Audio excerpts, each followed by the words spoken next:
নমস্কার। আজকে একটি টপিক নিয়ে আলোচনা করব, জীবন ও তার বৈচিত্র্য। এটি একটি লাইফ সায়েন্সের টপিক, ক্লাস 9-এর চ্যাপ্টার। এএনএম জিএনএম এন্ট্রান্স এক্সামিনেশনের জন্য যে পরীক্ষায় বসতে হয় তার জন্য লাইফ সায়েন্স থেকে 50 নম্বরের কোশ্চেন পড়ে। তো তার জন্য আজকের প্রথম টপিক শুরু করছি, জীবন ও তার বৈচিত্র্য। যদি চ্যানেলটি ভালো লাগে লাইক এবং সাবস্ক্রাইব করে দেবেন। প্রথমে জীবন ও তার বৈচিত্র্যে প্রথম পয়েন্টই আছে জীবনের মূল বৈশিষ্ট্য, অর্থাৎ বেসিক প্রপার্টিস অফ লাইফ। এখানে বলা আছে, তো এখানে লাইন বাই লাইন পড়বো না, যেটুকু পয়েন্ট ইম্পর্টেন্ট বা যে কোশ্চেন বা যে জায়গায় ইম্পর্টেন্ট আমি সেই জায়গাটা শুধুই বলে দেব। জীবন পৃথিবীর সকল প্রকার সজীব বস্তুর উৎপত্তি, গঠন এবং প্রকৃতি, জীবন প্রক্রিয়া, পরিবেশের সঙ্গে পারস্পরিক নির্ভরশীলতা, স্থায়িত্ব, বংশবিস্তার প্রত্যেকের সঙ্গে জীবজগৎ ওতপ্রোতভাবে জড়িত। তো আমরা জানি তাহলে জীবিত বস্তু মানেই প্রাণের অস্তিত্ব তার মধ্যে রয়েছে। তো এখানেই অনেক এমসিকিউ আসতে পারে। ধরুন কয়েকটা এমসিকিউ দিয়ে দিল যে জীবনের অস্তিত্ব রয়েছে, একটা দিয়ে দিল ব্যাকটেরিয়া, একটা দিয়ে দিল চক, একটা পেন্সিল, একটা পেন। তাহলে ব্যাকটেরিয়ার মধ্যেও জীবনের অস্তিত্ব রয়েছে। তো এরপরে চলে যাচ্ছে একেবারে যে বৃদ্ধি, প্রজনন, পরিব্যক্তি, বিবর্তন ইত্যাদির বৈশিষ্ট্য প্রকাশকারী প্রোটোপ্লাজমীয় বস্তুকে জীবন বলে। অর্থাৎ জীবন তাদের মধ্যেই থাকবে বা জীবনের বৈশিষ্ট্য তাদের মধ্যেই হবে যারা প্রজননে সক্ষম হবে। 1 নম্বর পয়েন্ট। প্রজনন জানি আমরা বংশবিস্তার, একটা জীব থেকে তার অপত্য সৃষ্টি হওয়া। 2 নম্বর হচ্ছে বিপাক বা মেটাবলিজম। বিপাক আমরা জানি উপচিতি বিপাক আছে, অপচিতি বিপাক আছে, সালোকসংশ্লেষ, পুষ্টি। এই যে চ্যাপ্টারগুলো পড়লে আগে স্পষ্ট করে ধারণা দেওয়া যাবে। উদ্দীপনায় সাড়া দেওয়া আছে। উদ্দীপনায় সাড়া দেওয়া কেমন না, জীবের ধর্মই হলো একটা উদ্দীপনায় সাড়া দেওয়া। সে হয়তো যদি আমরা মানুষ হই তাহলে আমাদের চিমটি কাটলে আমরা সেটা সাড়া দিচ্ছি, কিংবা গাছের ক্ষেত্রে গাছেরও প্রাণ আছে, তাহলে সে সূর্যের আলোর দিকে বেয়ে যায়। যেমন সূর্যমুখী ফুল সূর্যের আলোর সঙ্গে সঙ্গে একটা উদ্দীপনায় সাড়া দেয়। তো তারপর হচ্ছে 4 নম্বর পয়েন্ট, প্রোটোপ্লাজমীয় সংগঠন। এই যে 4 নম্বর পয়েন্ট, প্রোটোপ্লাজমীয় সংগঠন মানে প্রোটোপ্লাজমিক অর্গানাইজেশন। এককোষী, বহুকোষী সমস্ত জীবদেহই, পরের চ্যাপ্টারটা দেখি, এককোষী বহুকোষী সমস্ত জীবদেহই প্রোটোপ্লাজম সমন্বিত কোষ দিয়ে গঠিত। প্রোটোপ্লাজমকে প্রাণের ভৌত ভিত্তি বলে। এখানে থেকে কিন্তু একটা কোশ্চেন আসে যে কাকে প্রাণের ভৌত ভিত্তি বলা হয়। তাহলে প্রোটোপ্লাজমকে প্রাণের ভৌত ভিত্তি বলা হয় বা physical basis of life. 5 number point হচ্ছে বৃদ্ধি, গ্রোথ। মানে প্রাণী মানেই তার গ্রোথ হবে। যেমন আমরা মানুষ, তাহলে আমরা একদম ছোটোবেলায় ছোট হয়ে ভ্রূণ ছিলাম, সেখান থেকে বড় হয়েছি, জন্ম নিয়েছি, সেখান থেকে বয়স বেড়েছে, বয়সের সঙ্গে সঙ্গে আমাদের বৃদ্ধি হয়েছে। একটি গাছ, সেও বীজ থেকে অঙ্কুর, অঙ্কুর থেকে যখন সে গাছ ছোট গাছ হলো, ছোট গাছ থেকে বড় গাছ বৃদ্ধি পেয়েছে। তো তাহলে বৃদ্ধিও একটা তার বৈশিষ্ট্য। আর একটা বৈশিষ্ট্য কি, চলন গমন। তাহলে জীবিত প্রাণী হলেই তার চলন গমন থাকবে, সে এক জায়গা থেকে এক জায়গায় পরিবর্তন করবে, কিংবা এক জায়গায় দাঁড়িয়েই তার পরিবর্তন হবে। এছাড়া কি জীবনচক্র মানে লাইফ সাইকেল। তাহলে জীব মানেই তার লাইফ সাইকেল হবে। লাইফ সাইকেল কীরকম, যে জীবের জন্ম হলো, বৃদ্ধি হলো, বংশবিস্তার হলো, বার্ধক্য হলো, আবার মৃত্যু হলো। তাহলে এটাও একটা জীবনচক্র। তাহলে এই বৈশিষ্ট্যগুলি থাকবে। তাহলে আমরা 7টা বৈশিষ্ট্য পড়লাম। এই যে 7টা বৈশিষ্ট্য, এখানে এসে শেষ হলো, বৈশিষ্ট্য দেখাচ্ছে, এই এখানে এসে শেষ হলো। হ্যাঁ, এখানে 5, 6 আর আগের পৃষ্ঠায় পয়েন্টগুলো আছে। তাহলে আমরা এতগুলি বৈশিষ্ট্য পড়লে মানে জীবের এতগুলি বৈশিষ্ট্য থাকবে। এরপরে একটি ছক রয়েছে যেখানে বৈশিষ্ট্য এবং জীব। তাহলে এই যে বৈশিষ্ট্যগুলোই পড়লাম, এই বৈশিষ্ট্য ধরে ধরে এটা শর্টে করা আছে। এরপরে চলে যাচ্ছি জীবনের উৎপত্তি। জীবনের উৎপত্তি জড়বস্তু থেকে 3.7 বিলিয়ন বছর পূর্বে রাসায়নিক উপায়ে প্রাণের সৃষ্টি হয়েছিল। তারপর আদি প্রাণ থেকে নানা ধরনের জীবের অভিব্যক্তি ঘটেছিল। অর্থাৎ জড়বস্তু থেকেই জীবের উৎপত্তি হয়েছিল এবং সেটা 3.7 বিলিয়ন। খুব কঠিন কোশ্চেন না এলে এই কত বছর আগে জীবের উৎপত্তি হয়েছিল দেয়, নাহলে 3.7 বিলিয়ন বছর আগে। কিন্তু জীবন সৃষ্টির ধাপ রয়েছে আমরা জানি। ওই জীবন সৃষ্টির ধাপ আবার এইখানে একটা কোশ্চেন দেখুন ইম্পর্টেন্ট আছে,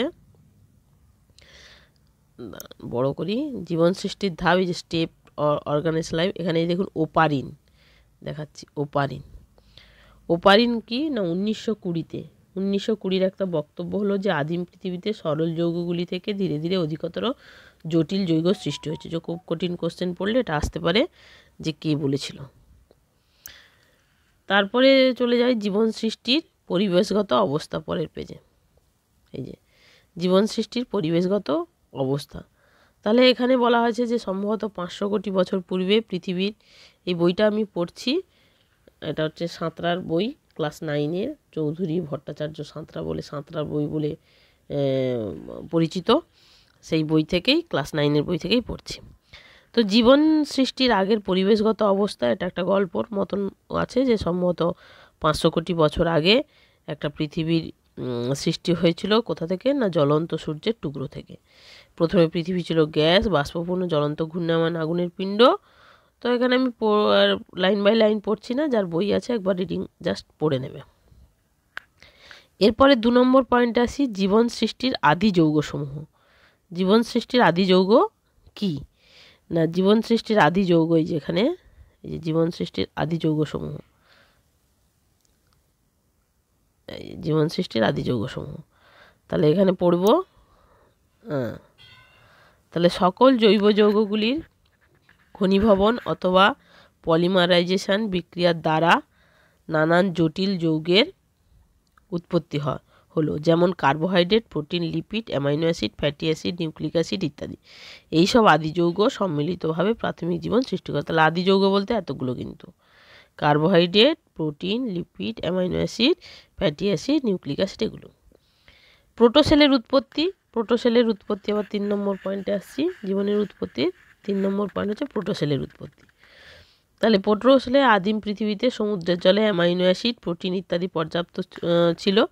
প্রোটিনগুলি গরম তরল স্যুপ থেকে আলাদা হয়ে একসঙ্গে জড়ো হয়ে কোলয়েড জাতীয় পদার্থ গঠন করেছিল, যাকে ওপারিন কোয়াসাভারেট নাম দেন, যা ছিল প্রথম জীবকোষ। এই যে জীবকোষ, এইখান থেকে অনেক সময় কোশ্চেন আসে।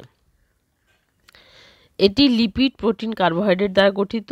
এতে কোষ পর্দার মতো দ্বিস্তর আবরণ ছিল। বিজ্ঞানী ফক্সের মতে মাইক্রোস্ফিয়ার হলো প্রথম কোষীয় জীব। তাহলে আমরা তারপরে আমরা বলবো যে আদি কোষ বা প্রোটোসেল আর প্রোটোবায়ন্ট, একদম লাস্টের পয়েন্ট। এরপরে চলে আসি জীবনের নানা আদি অবস্থা। জীবনের আদি অবস্থা, এই যে এই পয়েন্টটা পড়ছে, জীবনের আদি অবস্থা। প্রথম উৎপন্ন আদি কোষ ছিল নিউক্লিয়াসবিহীন প্রোক্যারিওটিক কোষ। তাহলে এখানে একটা কোশ্চেন আসতে পারে যে নিউক্লিয়াসবিহীন কোষকে কি বলে না প্রোক্যারিওটিক কোষ, আর নিউক্লিয়াস যুক্ত কোষকে বলে ইউক্যারিওটিক কোষ। এটা হচ্ছে প্রোক্যারিওটিককে বলা হয় আদি কোষ, আর ইউক্যারিওটিক কোষকে বলা হয় আদর্শ কোষ। যাই এবার 5 নম্বর পরেরটায় যাই। 5 নম্বর স্লাইড, পেজ নম্বর 4। তাহলে এখানে আছে জীবের বৈচিত্র্যর উৎস। জীবের বৈচিত্র্যের উৎস হচ্ছে জীব বৈচিত্র্য, কারণ চ্যাপ্টারটার নাম হচ্ছে জীবন ও তার বৈচিত্র্য, জীবন ও তার বৈচিত্র্য। তাহলে এখানেই আসি জীবের বৈচিত্র্যের উৎস। তাহলে জীবের বৈচিত্র্যের উৎস কি না বিভিন্ন প্রকার বাস্তুতন্ত্রে অথবা পরিবেশ কিংবা বাসস্থলে জীবের মধ্যে যে বিভিন্নতা দেখা যায় তাকে এক কথায় জীব বৈচিত্র্য বলে। তাহলে জিনিসটা বোঝার ব্যাপার আছে। বিভিন্ন প্রকার বাস্তুতন্ত্রে অথবা পরিবেশে কিংবা বাসস্থলে জীবের মধ্যে যে বিভিন্নতা দেখা যায় তাকে জীব বৈচিত্র্য বলে। তাহলে ধরা যাক আমরা গরমের দেশে আছি, মানে মিডল গরম, তাহলে আমরা এখানে আছি। আবার সাউথ আফ্রিকার লোক আছে, তারা একটু অন্যরকম দেখতে। আবার ইংল্যান্ডের লোক আছে, তার একটা অন্যরকম। তাহলে বিভিন্ন পরিবেশে মানুষ, সেটা আমরা মানুষ বলছি। সে বাঘ হতে পারে, যে সুন্দরবনের বাঘ, রয়্যাল বেঙ্গল টাইগার। আবার দক্ষিণ আফ্রিকায়ও বাঘ আছে।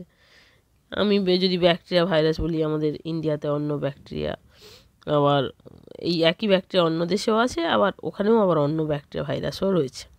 তো তাদের মধ্যেও জীবন রয়েছে। পোকামাকড়ের ক্ষেত্রে একই, জানে এদের মধ্যে জীবন রয়েছে। তাহলে সেটাই বলেছে যে বাস্তুতন্ত্রের অথবা পরিবেশের কিংবা বাসস্থলের জীবের মধ্যে যে বিভিন্নতা দেখা যায় তাকে এক কথায় জীববৈচিত্র্য বলে। এবার হচ্ছে পরের পয়েন্টে এসে যাচ্ছি, প্রকরণ বা ভ্যারিয়েশান।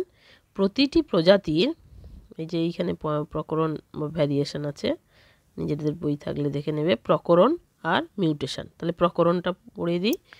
প্রকরণটা কি বা ভ্যারিয়েশনটা কি? প্রতিটি প্রজাতির জীবদের বৈশিষ্ট্যের মধ্যে যে ক্ষুদ্র ক্ষুদ্র পার্থক্য দেখা যায় তাকে প্রকরণ বলে। তাহলে ক্ষুদ্র ক্ষুদ্র পার্থক্য কি? তাহলে প্রতিটি প্রজাতির জীবদের বৈশিষ্ট্যের মধ্যে, তাহলে প্রতিটি প্রজাতি, তাহলে আমি মানুষ দিয়েই বললাম যে আমাদের ভ্যারিয়েশন রয়েছে। আমাদের মধ্যে, সাউথ আফ্রিকার লোকের মধ্যে দুটো ভ্যারিয়েশন রয়েছে। মিউটেশনটা কি না, জীবের মধ্যে সঞ্চরণযোগ্য জিনের আকস্মিক কোনো পরিবর্তনকে মিউটেশন বলে। আমরা ব্যাকটেরিয়ার ক্ষেত্রে প্রচুর মিউটেশন শব্দটা ইউজ করি, যে এই টিউবারকুলোসিস ব্যাকটেরিয়া একটা রকম ছিল, আবার ওরাও কিন্তু মিউটেশন হয়ে চেঞ্জ হয়েছে, অর্থাৎ তার যে জীবের মধ্যে যে সঞ্চরণযোগ্য জিন সেখানে হঠাৎ করে পরিবর্তন ঘটেছে, সেটাই হচ্ছে মিউটেশন। এবার কি তারপরের 1.2 পয়েন্টে পড়ছি, জীববিদ্যা হলো জীবনের রীতি এবং প্রক্রিয়া ও তার বৈচিত্র্যের অধ্যয়ন। এইবারে আমরা পড়ছি বায়োলজি। এখানে কিন্তু একটা কোশ্চেন আছে যে বায়োলজি শব্দটি কোথা থেকে এসছে না, গ্রিক শব্দ থেকে উৎপন্ন হয়েছে। কি এটা? বায়োস। আর বায়োস হচ্ছে লাইফ, অ্যান্ড লোগোস মানে স্টাডি। বায়োস মানে জীবন, লাইফ মানে জীবন, বাংলা জায়গায় জীবন বলে, আর লোগোস মানে স্টাডি মানে পড়াশোনা, অর্থাৎ জীববিদ্যা, জীব সম্পর্কে অধ্যয়ন। জীববিদ্যা শব্দটি ল্যামার্ক 1801 খ্রিস্টাব্দে নামকরণ করেন। হ্যাঁ, ল্যামার্ক হচ্ছে 1801 খ্রিস্টাব্দে নামকরণ করেন। এবারে আসছি জীববিদ্যার সংজ্ঞা কি। জীববিদ্যার সংজ্ঞাটা কি এখানে আছে দেখি। জীববিদ্যার সংজ্ঞা, জীববিদ্যার সংজ্ঞা হচ্ছে বিজ্ঞানের যে শাখায় জীবনের তথা জীবের রীতি প্রক্রিয়া তার বৈচিত্র্য সম্পর্কে আলোচনা করা হয় তাকেই জীববিদ্যা বলে। জীববিদ্যা আমরা কেন পড়বো না, জীববিদ্যা পড়ার মধ্যে কি করবে না, আমাদের পারিপার্শ্বিক পরিবেশ, উদ্ভিদ, প্রাণী এই সম্পর্কে জানতে পারবো, আমাদের কৌতূহল দূর করতে পারবো, আমাদের আরও কিছু বেশি জানতে হবে, মানে জানার দরকার পড়বে। হ্যাঁ, তারপরে কি পারস্পরিক নির্ভরশীলতা, পরিবেশের সঙ্গে তাদের সামগ্রিক সম্পর্ক সম্পর্কে আমরা জানবো, উদ্ভিদ জগৎ প্রাণী জগতের সঙ্গে কি রিলেশান, কি মমত্ববোধ সেটা জানবো, প্রকৃতির জীবনের সঙ্গে সম্পর্কযুক্ত বিভিন্ন সামাজিক সমস্যা সম্পর্কে জ্ঞান আহরণ করব, বিভিন্ন প্রাকৃতিক সম্পদ ব্যবহারযোগ্য উপাদানের ভারসাম্য সমবন্টন সম্বন্ধে বোঝাপড়ার মনোভাব তৈরি করা, দূষণ সংরক্ষণ, প্রাকৃতিক সম্পদের উন্নয়ন সম্পর্কে সচেতনতা জাগ্রত করা, প্রাকৃতিক সম্পদের অপচয় রোধ করা এবং মানুষের মধ্যে ঐক্য এবং প্রাকৃতিক সম্পদের বিবেচনাপ্রসূত সঠিক ব্যবহার সম্পর্কিত ভাবনা প্রকাশিত করা, বিভিন্ন গবেষণামূলক কাজে আগ্রহ সৃষ্টি করা, চিকিৎসা বিজ্ঞান এবং রোগ নিবারণ অনাক্রম্যতা সাধন সম্পর্কে উৎসাহী করে তোলা। এইগুলো আমরা কেন পড়ব। এবার একটা গুরুত্বপূর্ণ আমাদের শর্ট কোশ্চেন আসে যে কোন বিদ্যার সঙ্গে সম্পর্ক হলে কি বলে। হ্যাঁ, তাহলে যেমন হচ্ছে বায়োফিজিক্স। বায়োফিজিক্স মানে কি? জীববিদ্যার সঙ্গে পদার্থবিদ্যার রিলেশান। এটা আমরা পরের চ্যাপ্টারে পাবো। এই পরের এইখানেই আছে। তাহলে বায়োফিজিক্স কাকে বলে না, জীববিদ্যার সঙ্গে পদার্থবিদ্যার সমন্বয়ে গঠিত বিজ্ঞান হলো জীব পদার্থবিদ্যা। যেমন বায়োকেমিস্ট্রি, এগুলো কিন্তু শর্ট কোশ্চেনে আসে। হ্যাঁ, তাহলে জীববিদ্যার সঙ্গে রসায়নের সংযোগকে বলা হয় বায়োকেমিস্ট্রি। তারপরে কি আসছে, যেমন বায়োনিক্সকে জীব ইলেকট্রন বিদ্যা এবং মানে কম্পিউটারের সঙ্গে যখন জীববিদ্যার রিলেশন পড়ানো হয়, জীববিদ্যা এবং ইলেকট্রনিক্সের সহযোগে গঠিত হয়েছে, তখন বলা হয় বায়োনিক্স। এগুলো কিন্তু আমাদের শর্ট কোশ্চেনে আসবে। এরপরে চলে যায় আধুনিক জীববিদ্যার প্রয়োগ।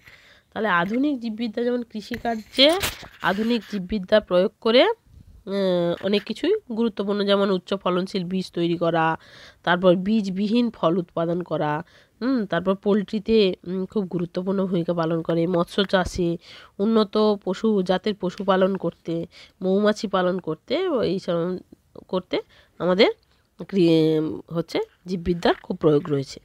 চিকিৎসা বিজ্ঞানে তো প্রয়োগের অপরিসীম, যেমন হচ্ছে আমাদের ওষুধ তৈরি করতে, যেমন পাগলা কুকুরের লালা থেকে আমরা জানি জলাতঙ্ক রোগ হয়, সেখানে প্রতিষেধক যে দেওয়া হয় সেটা হচ্ছে হাইড্রোফোবিনাম, যাকে বলা হয় এআরভি। সাপের বিষ থেকে যেমন অ্যান্টিভেনাম সিরাম তৈরি হয়, সেটা দেওয়া হয়। সাপের বিষ, সাপ কাটলো, তারপর তাকে বাঁচানোর জন্য কী দেওয়া হয়? অ্যান্টিভেনাম সিরাম, ল্যাকোসিস ইত্যাদি এইসব ব্যবহার করা হয়। তাহলে এর ক্ষেত্রেও জীবন বিজ্ঞানের গুরুত্ব রয়েছে। এছাড়া কি মহাকাশ গবেষণার ক্ষেত্রেও গুরুত্ব রয়েছে। এছাড়া অন্যান্য ভূমিকা রয়েছে। আচ্ছা, মহাকাশ গবেষণা একটা বলি যে জীববিজ্ঞানের জ্ঞান থেকে মহাকাশচারীরা মহাকাশযানে এককোষী শৈবাল ক্লোরেল্লা রাখেন। এই শৈবাল কী করে না, সালোক সংশ্লেষ চালানোর সময় মহাকাশযান থেকে কার্বন ডাইঅক্সাইড শোষণ করে নেয় এবং অক্সিজেন পরিত্যাগ করে, ফলে মহাকাশযানে অক্সিজেন সরবরাহ করে। তাহলে খুব গুরুত্বপূর্ণ, কিন্তু এই ক্লোরেল্লাটা শর্ট কোশ্চেনে আসে। তাহলে মহাকাশযানেও তো অক্সিজেনের দরকার হয়, যে মানুষটি আছে তার তো অক্সিজেনের দরকার হবে। তাহলে মহাকাশযানে যে কার্বন ডাইঅক্সাইড তৈরি হচ্ছে সে শোষণ করে নেয় ক্লোরেল্লা আর অক্সিজেনটা দেয়, এবং অন্যান্য ভূমিকা রয়েছে। এরপরে 1.3তে পড়ব জীবনের নানা বৈচিত্র্য শ্রেণীবিন্যাস বা ট্যাক্সোনমি। তাহলে হচ্ছে classification of the diversity of life taxonomy. তাহলে এখানে কিন্তু অনেক শর্ট কোশ্চেন আছে, যে ট্যাক্সোনমি কে প্রথম প্রবর্তন করেন, ট্যাক্সোনমি কোথা থেকে এসছে, ট্যাক্সোনমি মানে কি, ট্যাক্সোনমি কত সালে এসছে, ট্যাক্সোনমি 7টি ধাপ না 5টি ধাপ, 7টি ধাপকে করে 5টি ধাপকে করে, এগুলো কিন্তু শর্ট কোশ্চেন আছে। তাহলে এটুকুই বলে দিই যে ট্যাক্সোনমি কথাটার অর্থ, ট্যাক্সোনমি হচ্ছে শ্রেণীবিন্যাস। এটা হচ্ছে অগাস্তিন পি দা ক্যান্ডল সর্বপ্রথম ট্যাক্সোনমি শব্দটি ব্যবহার করেন, এটাও খুব কোশ্চেন আসে, এবং এটি একটি গ্রিক শব্দ। ট্যাক্সোনমি শব্দটি দুটি গ্রিক শব্দ, এবং এটা হচ্ছে বিন্যাস বিধি, এবং 1961 সালে ট্যাক্সোনমির যে সংজ্ঞা দিয়েছেন তা হলো শ্রেণীবিন্যাসের নিয়ম, রীতিনীতি, পদ্ধতি সহ তাত্ত্বিক জ্ঞানই হলো ট্যাক্সোনমি। এবং ট্যাক্সোনমির সংজ্ঞা হচ্ছে জীববিজ্ঞানের যে শাখায় জীবের নামকরণ, শনাক্তকরণ, শ্রেণীবিন্যাস পদ্ধতি আলোচনা করা হয় তাকে ট্যাক্সোনমি বা বিন্যাসবিধি বলে। এবং ক্যারোলাস লিনিয়াসের নাম খুবই গুরুত্বপূর্ণ, কারণ লিনিয়াসই প্রথম কি করেছিল, যে ট্যাক্সোনমির শ্রেণীবিন্যাস পদ্ধতি আলোচনা করা হয়, যে ট্যাক্সোনমির শ্রেণীবিন্যাস পদ্ধতি কিভাবে করা যাবে। এবং লিনিয়াসের হচ্ছে প্রবর্তিত হায়ারার্কি যে 7টি ধাপ রয়েছে, লিনিয়াস কিন্তু 7টি ধাপ, কোশ্চেনে আসে কিন্তু, যে 7টি ধাপ, শ্রেণীবিন্যাসের 7টি ধাপ, বা দ্বিপদ নামকরণের 7টি ধাপ, বা ট্যাক্সোনমির 7টি ধাপ কে আনে না, ক্যারোলাস লিনিয়াস। আর আমাদের হচ্ছে এটুকুই। আরও অনেক আছে, যে দ্বিপদ আমরা যখন শর্ট কোশ্চেন করব তখন বুঝতে পারবো। এটুকুই আমরা এই চ্যাপ্টার থেকে বলছি। এবার আমরা চলে যাচ্ছি ট্যাক্সোনমির হায়ারার্কি বলে দিলাম, ট্যাক্সোনমির উপাদান বলে দিলাম, ক্যারোলাস লিনিয়াস বলা হয়ে গেল। এরপরে দ্বিপদ নামকরণ। দ্বিপদ নামকরণে হচ্ছে দুটি পদ দিয়ে যে নামকরণ করা হয় তাকে বলা হয় দ্বিপদ নামকরণ। দুটি পদের একটি হলো গণ আর একটি হলো প্রজাতি। এখানেও একটা শর্ট কোশ্চেন আছে, দ্বিপদ নামকরণের প্রথমটি কি গণ আর দ্বিতীয়টি কি প্রজাতি। উদাহরণস্বরূপ যেমন বলা হয় যে মটর গাছের দ্বিপদ নামকরণ হলো পাইসাম স্যাটিভাম। তাহলে পাইসাম হলো কি গণ আর প্রজাতি হলো স্যাটিভাম হলো। এবার বিজ্ঞানী ক্যারোলাস লিনিয়াস সর্বপ্রথম জীবের দ্বিপদ নামকরণ প্রবর্তন করেন। তাহলে এখানেও আবার একটা, যে দ্বিপদ নামকরণের প্রথম প্রবর্তক কে না, ক্যারোলাস লিনিয়াস। তাহলে ক্যারোলাস লিনিয়াস নিয়ে কিন্তু অনেকগুলো শর্ট কোশ্চেন রয়েছে। এবার হচ্ছে দ্বিপদ নামকরণের অনেক কিন্তু নিয়ম রয়েছে, সেটাও আমরা একটুখানি পড়ে নেব, সেটা আমি পরে এতে চলে যাই স্লাইডে। এবার পাতাটা গোড়াতে ভুলে গেছিলাম। হ্যাঁ, এখানে এই যে চ্যাপ্টারটা রয়েছে এখানে কিন্তু দ্বিপদ নামকরণের, এই যে দ্বিপদ নামকরণের এখানে কিন্তু গুরুত্বপূর্ণ নিয়মকানুন রয়েছে। কি বলেছে এখানে, যে কোনো গোত্রের অন্তর্ভুক্ত একাধিক বা গণ বা একই গণের অন্তর্ভুক্ত একাধিক প্রজাতির নাম ভিন্ন থাকে কেবলমাত্র ল্যাটিন ভাষায়। এখানে কিন্তু একটা শর্ট কোশ্চেন আছে, যে কোন ভাষাতে দ্বিপদ নামকরণ করা হয় না, ল্যাটিন ভাষায়। অন্য ভাষায় নামকরণ সিদ্ধ নয়। আচ্ছা, তারপরে হচ্ছে এইখান থেকে কিন্তু কিছু কিছু কিছু পশু পাখি, ফুল গাছ গাছ, এদের কিন্তু দ্বিপদ নামকরণ একটু মুখস্থ করতে হবে শর্ট কোশ্চেনে এমসিকিউয়ে বলার জন্য। যেমন এখানে কয়েকটি আছে দেখা, জবা, হিবিস্কাস রোসা সাইনেসিস, ধান ওরাইজা স্যাটিভা, বট, ফিকাস বেঙ্গালেনিসিস। তারপরে হচ্ছে যেমন সিংহ হচ্ছে প্যান্থোরা লিও, ময়ূর প্যাভো ক্রিস্টাস। আচ্ছা, বাঘ যেমন প্যান্থেরা টাইগ্রিস। এই যে দ্বিপদ নামকরণ কয়েকটি রয়েছে।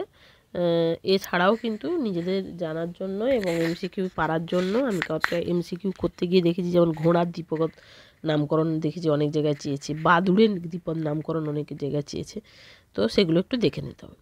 তাহলে 7টা যখন আমরা হচ্ছে পড়লাম লিনিয়াস প্রবর্তে হায়ারার্কিকে 7টি ধাপ, 5টি ধাপও রয়েছে। 5টি ধাপকে করেন শ্রেণীবিন্যাসে, 5টি ধাপ করেন কিন্তু হুইটেকার। এটাও কিন্তু কোশ্চেনে আছে দেখলাম 1969 সালে হুইটেকার হচ্ছে পাঁচ রাজ্যে শ্রেণীবিন্যাস করেন। 5 রাজ্যের শ্রেণীবিন্যাসে 1 নম্বর হচ্ছে মনেরা, 2 নম্বর হচ্ছে প্রতিষ্ঠা, 3 নম্বর ছত্রা, 4 নম্বর প্ল্যান্টি এবং 5 নম্বর অ্যানামেলিয়া।